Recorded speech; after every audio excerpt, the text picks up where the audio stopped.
Sir నమస్కారం sir. నమస్తే అండి. సార్ 'అల్లు అర్జున్' గారు అండ్ 'త్రివిక్రమ్' గారు కలిసి ఒక సినిమా ప్లాన్ చేశారు. నాగవంశి గారు కూడా ప్రొడ్యూస్ చేయడం జరిగింది. అంటే అది 'కార్తికేయ స్వామి' గారి సినిమాకి సంబంధించి. ఇప్పుడు అది సెలవైపోయింది. అది జూనియర్ ఎన్టీఆర్ గారి దగ్గరకొచ్చేసిందని చెప్పేసి నిన్నంతా కూడా ఫుల్ న్యూస్ అంతా వైరల్ అయిపోయింది. అంటే నాగవంశి గారు ఇందుకు సంబంధించిన ట్వీటే కారణం. నిన్న మొత్తం సోషల్ మీడియాలో ఇదే చర్చ జరిగింది. అంటే మా ఫేవరెట్ అన్నతో 'కార్తికేయ స్వామి' సినిమా తీయబోతున్నానంటూ ఒక్క ట్వీట్ చేశారు. అది జూనియర్ ఎన్టీఆర్ గారు అని చెప్పేసి అందరూ కూడా భావించేశారు. మన సినిమాకి సంబంధించి ఇక 'అల్లు అర్జున్' తప్పుకున్నట్టేనా? జూనియర్ ఎన్టీఆర్ గారు ఎంట్రీ ఇచ్చినట్టేనా సార్? అంటే కార్తికేయ కథతో త్రివిక్రమ్ శ్రీనివాస్ ఒక సినిమా చేయబోతున్నాడు అనేది రా న్యూస్. అంటే మొదట వచ్చినటువంటి వార్త అది. అయితే కమిట్మెంట్స్ ఎవరితో ఉన్నాయి త్రివిక్రమ్కి ఇమ్మీడియట్గా అనేది చూసినప్పుడు అల్లు అర్జున్తో ఆయన ఒక సినిమా చేయనున్నాడు. అంటే అల్లు అర్జున్ 'పుష్ప' తర్వాత చేయవలసిన సినిమా త్రివిక్రమ్తోనే అనేది అప్పటికి మార్కెట్లో ఉన్నటువంటి వార్త. ఆ వార్తతో ఈయన అనుకుంటున్నటువంటి కంటెంట్, ఈ దేవతల సైన్యాధ్యక్షుడి కథతో సినిమా తీయబోతున్నాడు ఈయన అనేది, ఈ వార్తని ఆయన నెక్స్ట్ పిక్చర్ 'పుష్ప' తర్వాత త్రివిక్రమ్ ప్రాజెక్ట్ అన్న వార్తని కనెక్ట్ చేస్తే అప్పుడు ఈ దేవతల సైన్యాధ్యక్షుడి పాత్రలో పౌరాణిక ఆహార్యంతో అల్లు అర్జున్ కనిపించబోతున్నాడు అనేటువంటి ఒక స్పెక్యులేషన్ నడిచింది మార్కెట్లో. కన్ఫర్మేషన్లు లేవు దానికి, అధికారికంగా ఆయన చెప్పలేదు. అప్పటికి ఆయన ఏ ప్రాజెక్టు కమిట్ కూడా కాలేదు అల్లు అర్జున్. ఇప్పుడు ఆల్రెడీ ఒక ప్రాజెక్టు కమిట్ అయిపోయి ఆయన కొనసాగుతున్నాడు. ఏది, ఒక తమిళ దర్శకుడితో ఆయన సినిమా చేస్తున్నాడు, ఆ హడావిడి నడుస్తోంది. దాని తర్వాత కూడా ఇంకో 2-3 ప్రాజెక్టులు ఆయన బ్రెయిన్లో ఉన్నాయి. ఒక టోటల్ బాలీవుడ్ కాన్సన్ట్రేటెడ్ ప్రాజెక్ట్ కూడా ఒకటి చేయాలి అనేటువంటి మూడ్తో వాళ్ళు ఏదో కథలు వింటున్నారు అనే ప్రచారం కూడా ఒకటి జరుగుతోంది. అందులో వాస్తవాలు ఎంత ఉన్నాయో తెలియదు, కానీ కొన్ని బాలీవుడ్ న్యూస్తో నడిపేటువంటి కొన్ని పత్రికల్లోనూ వెబ్సైట్లలోనూ ఆ వార్త దొర్లింది. ఈ ప్రాసెస్లో త్రివిక్రమ్ కొంచెం రేస్లో వెనకబడ్డట్టు కనిపించాడు. అక్కడ అల్లు అర్జున్ కాంపౌండ్లో ఆయన ఇమ్మీడియట్ ప్రాజెక్ట్ త్రివిక్రమ్ అనుకున్నది. ఎందుకంటే వాళ్ళిద్దరి కాంబినేషన్లో చాలా పెద్ద హిట్ సినిమా వచ్చింది ఇంతకుముందు, అలవైకుంఠపురంలో. ఆ తర్వాత అదే కాంపౌండ్ రిపీట్ చేయాలి అనే ఉద్దేశం చాలామందికి ఉంది. ఒక డిఫరెంట్ జోనర్తో వెళ్ళాలి అని త్రివిక్రమ్ ఎందుకు ఈ పౌరాణిక కథాంశం ఎంచుకున్నాడు ఆయన అంటే, ఇప్పుడు ప్రస్తుతం ప్రతి హీరో, ఏ పెద్ద హీరో దగ్గరికి వెళ్ళినా అలవైకుంఠపురంలో లేకపోతే వీరరాఘవ లాంటి సినిమాలు ఆ కథలు చెబితే కన్విన్స్ అయ్యే మూడ్లో తెలుగు పెద్ద హీరోలు ఎవరూ లేరు. తెలుగు పెద్ద హీరోలకి కథ చెప్పాలంటే ఒక విచిత్రమైన ప్రపంచం సృష్టించాలి. అది తప్ప ఇంకేది వినటానికి వాళ్ళు సిద్ధంగా లేరు అనేది అర్థమైపోయింది అందరికీ. కాబట్టి ఈ కండిషన్లో తను చెప్పగలిగిన కథ ఏంటి ఆ ఏరియాలో అనుకున్నప్పుడు పౌరాణికం బెటరు అనే అభిప్రాయంతో త్రివిక్రమ్ ఒక అడుగు ముందుకేద్దామనే ప్రయత్నం చేసి ఈ కథని డిజైన్ చేసుకుని మేబీ ప్రొడ్యూసర్ నాగవంశీకి చెప్తే చెప్పుండొచ్చు. ఆ ఐడియాతో ఎవరైతే బాగుంటుందో, అంటే ఆ ఐడియా బీజ రూపంలో బయటికి రావటం వెనకాలన్న నేపథ్యం ఇది. ఏ పెద్ద హీరో దగ్గరికి వెళ్ళినా పాన్ ఇండియా కథ, లేకపోతే వరల్డ్ మార్కెట్ని టార్గెట్ చేసే కథ చెప్పాలి. రెండోది, పిల్లల కామిక్ బుక్స్, ఈ కామిక్ సిరీస్ ఈ తాలూకా ఇన్ఫ్లుయెన్స్ ఉంటూ నడవాలి. అలాగే ఆబాల గోపాలాన్ని అలరించే పద్ధతిలో ఉండాలి, కొంత మార్కెట్ మూడుకి దగ్గరగా ఉండాలి. ఇలా రకరకాల ఈక్వేషన్స్లో ఫిట్ అయ్యేటువంటి కథలు ఏమిటి అని వెతకటం కోసం పురాణాలని మాత్రమే కాదు, పాత జానపద నవలలు వీటన్నిటినీ విపరీతంగా పరిశోధించేస్తున్నారు సినిమా రచయితలు. ఈ పరిశోధనల సారాంశం, అంటే ఆ పరిశోధనల్లో భాగంగా త్రివిక్రమ్ వచ్చినటువంటి ఒక కంక్లూజన్ ఈ కార్తికేయ అనే కంటెంట్ బయటకు రాగానే ఆయన అల్లు అర్జున్తో చేయబోయే ప్రాజెక్ట్ ఇదే అని చెప్పి ఒక స్పెక్యులేషన్ నడిచింది. ఇప్పుడు దానికి ఒక అధికార ధృవీకరణ. ప్రొడ్యూసరే నేరుగా నా అభిమాన కథానాయకుడితో కొత్త జానర్లో త్రివిక్రమ్తో కొత్త సినిమా అనేది నిజంగానే జనాలను కొంచెం రెచ్చగొట్టే వార్తే అది. ఆ రెచ్చగొట్టే వార్తతో, అంటే ఇప్పుడు ఎన్టీఆర్ని ఒక పౌరాణిక పాత్రలో చూడాలి అని ఆయన అభిమానులు అనుకోవచ్చు. ఎందుకు అంటే ఆయన వారసత్వం అది. ఆయన ఎన్టీ రామారావు గారి మనవడు. రెండోది, నందమూరి బాలకృష్ణ కూడా పౌరాణికాల్లో జెండా ఎగరవేయటం కోసం ప్రయత్నం చేశాడు. వారి తండ్రి గారితో కలిసి నటించిన పౌరాణిక చిత్రాలు పెద్ద పెద్ద విజయాలు సాధించినాయి. దానవీర సూరకర్ణలో అభిమన్యుడి పాత్రలో నందమూరి బాలకృష్ణ కనిపిస్తాడు, కానీ అది బాలకృష్ణ విజయంగా చెప్పలేం, అది రామారావు గారి విజయమే అన్ని విధాలుగా. అలాగే ఆయన చేసినటువంటి వీరబ్రహ్మం చరిత్ర, అందులో బాలకృష్ణ గారు క్యారెక్టర్ చేసినప్పటికీ అది రామారావు గారి సినిమానే.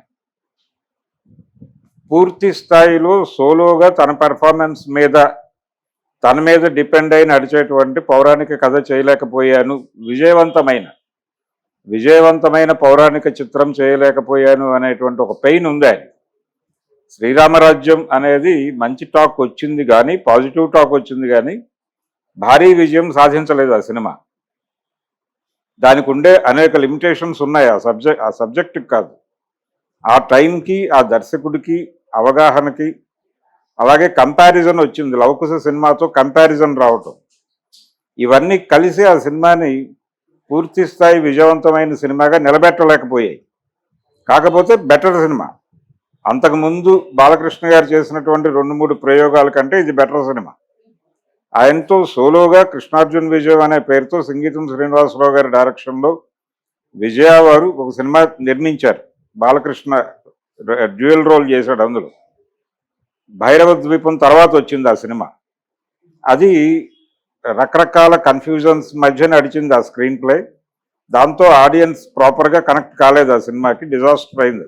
దాంతో పోల్చిన అలాగే రాఘవేంద్రరావు గారు చేసినటువంటి పాండురంగడు అనేటువంటి ప్రయత్నం, రామారావు గారి సూపర్ హిట్ సినిమా పాండురంగ మహత్యాన్ని అంటే ఇమిటేట్ చేస్తూ రాసుకున్న స్క్రిప్ట్ అది.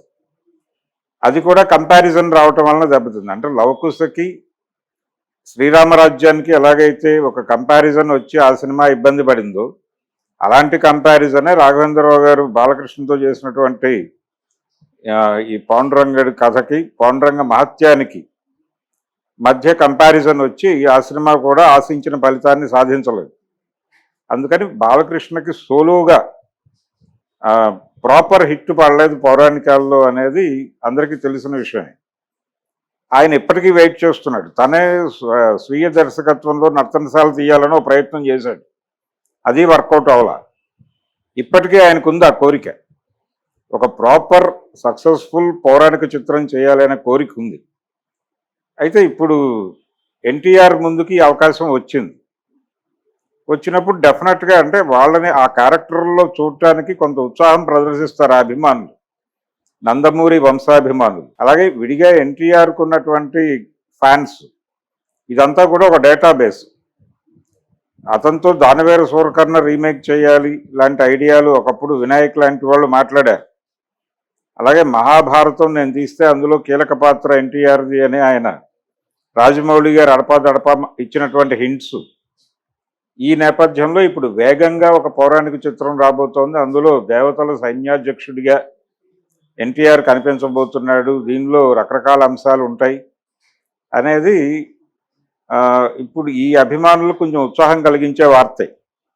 అందుకని దీనికి అల్లు అర్జున్, త్రివిక్రమ్ ఈ సినిమా చేస్తున్నారు అన్నప్పుడు కలిగేటువంటి స్పందనతో పోలిస్తే ఎన్టీఆర్ పౌరాణికం చేయబోతున్నాడు, త్రివిక్రమ్ శ్రీనివాస్తో కలిసి చేస్తున్నాడు అన్నప్పుడు ఈ వార్తకి ఇంకొంచెం ఎక్కువ ఇంపాక్ట్ ఉంటుంది. ఆ ఇంపాక్ట్ కనిపిస్తోంది ఇప్పుడు. అలాగే గతంలో కూడా కమలాకర్ కామేశ్వరరావు గారు పౌరాణిక బ్రహ్మగా ఒక ముద్ర వేశాడు. అంటే ఆయన టెక్స్ట్ని ఫాలో అయ్యి వెళ్ళేవాడు, ఎక్కడా కాంట్రడక్ట్ చేయటమో లేకపోతే కొత్త సిద్ధాంతాలు చెప్పే ప్రయత్నం చేయటమో, డీకోడ్ చేయటమో, ఇలాంటి కార్యక్రమాలు ఆయన ఎప్పుడూ చేసేవాడు కాదు. బహుశా త్రివిక్రమ్ శ్రీనివాస్ కూడా అదే బాణీలో వెళ్తాడు అని అనుకుంటున్నాను నేను. అదే బాణీలో వెళ్తూ ఆ ఏరియాలో ప్రపంచానికి ఎక్స్పోజ్ కానటువంటి కార్నర్స్ ఏవో పట్టుకొని ఆయన ప్రపంచం ముందుకు తీసుకొచ్చే ప్రయత్నం చేస్తాడు. టెక్స్ట్ రెఫరెన్స్లోనే నడుస్తుంది ఆ సినిమా. దర్శకుడిగా ఎన్టీ రామారావు గారు రూపొందించే సినిమాల్లో ఆయన కొంచెం క్రిటికల్గా వెళ్ళేవాడు. అంటే రెడిక్యూల్ చేసేవాడు కాదు కానీ క్రిటికల్గా వెళ్ళేవాడు. అది నా ధోరణి అని ఆయన ప్రపంచానికి చెప్పుకున్నాడు. ఇది అలా ఉండకపోవచ్చు. కానీ ఎన్టీఆర్ మనవడి నుంచి ఎన్టీఆర్ అభిమానులు అంటే సీనియర్ ఎన్టీఆర్ అభిమానులు అది ఎక్స్పెక్ట్ చేస్తారు. అదొక ప్రమాదం ఉంది దీనిలో. అది యాక్చువల్గా యమదొంగ సినిమా అప్పుడు కూడా ఆ ప్రభావం కనిపించింది. యమదొంగ సినిమాని యమ గోలతో కంపేర్ చేస్తూ కొన్ని కంపారిటివ్ స్టడీస్ నడిచినాయి ఆ టైంలో. ఇందులో అది ఒక ఎంటర్టైన్మెంట్ ప్రధానంగా నడిచిపోయింది సినిమా యమదొంగ. అక్కడ ఎంటర్టైన్మెంట్ కంటే కూడా పొలిటికల్ ఐడియాలజీ, అలాగే ఆయనకు ఉన్నటువంటి ఇతర త్రిపురనేని వారి ప్రభావాలు ఇవన్నీ కనిపిస్తాయి చాలా ప్రముఖంగా ఆ సినిమాలో, యమగోల్లో.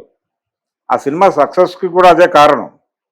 భిన్నంగా కనిపించడం, విభిన్నంగా సినిమా కథ ఉండటమే యమగోళ సినిమా అంత పెద్ద హిట్ కావడానికి కారణం.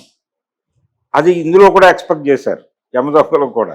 కానీ ఆ మోతాదులో లేదు. అది అవకాశం ఉండి ఆ ఏరియా కాంట్రడక్ట్ అవుతుంది, అనవసరంగా కాంట్రవర్సీ అవుతుంది అనే ఉద్దేశంతో ఆయన దూరం జరిగాడు. అది కనిపిస్తూనే ఉంటుంది తెర మీద. అందుకని ఈ కంపారిటివ్ స్టడీ వ్యవహారం, ఆ ప్రమాదం కూడా ఉంది కార్తికేయకి కూడా.